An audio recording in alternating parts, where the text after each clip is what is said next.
Early in the morning, around 5:30 a.m. on July 16, 1945, 13-year-old Barbara Kent was sound asleep in a simple cabin close to Ruidoso, New Mexico.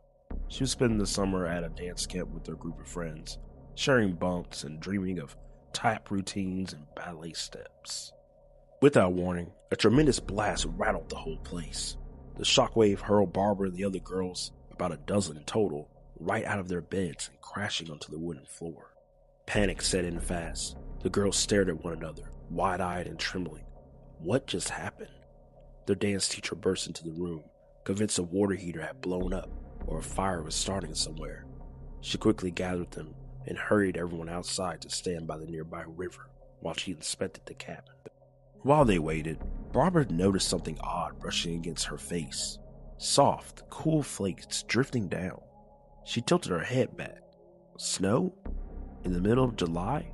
In the New Mexico desert? Yet there it was, white particles floating from a strange cloud overhead. The teacher returned. There was no fire, no danger inside. Everything checked out fine. The initial terror melted into curiosity and delight. The girls begged, "Can we change into our swimsuits and splash around in the river while this weird snow keeps falling?" Their instructor smiled and said, "Sure, go have fun." She even snapped a photo that day. Here's the photo she took.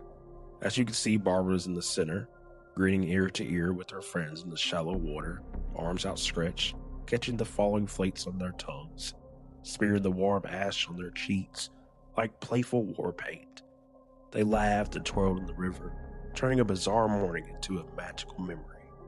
No one could explain the strange summer snow. They chalked it up to some freak weather pattern and carried on with camp, then with life. 17 years later, when Barbara was 30, the heartbreaking pattern emerged. One after another, her camp friends were being diagnosed with fast-moving deadly cancers. They passed away far too young. Of the group, Barbara was the lone survivor.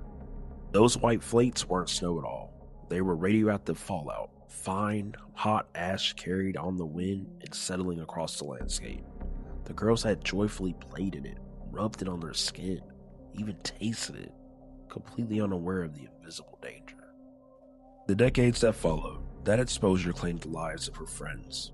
Barbara herself battled multiple cancers, endometrial, various skin cancers, thyroid issues, severe enough to require its removal, but she outlived them all.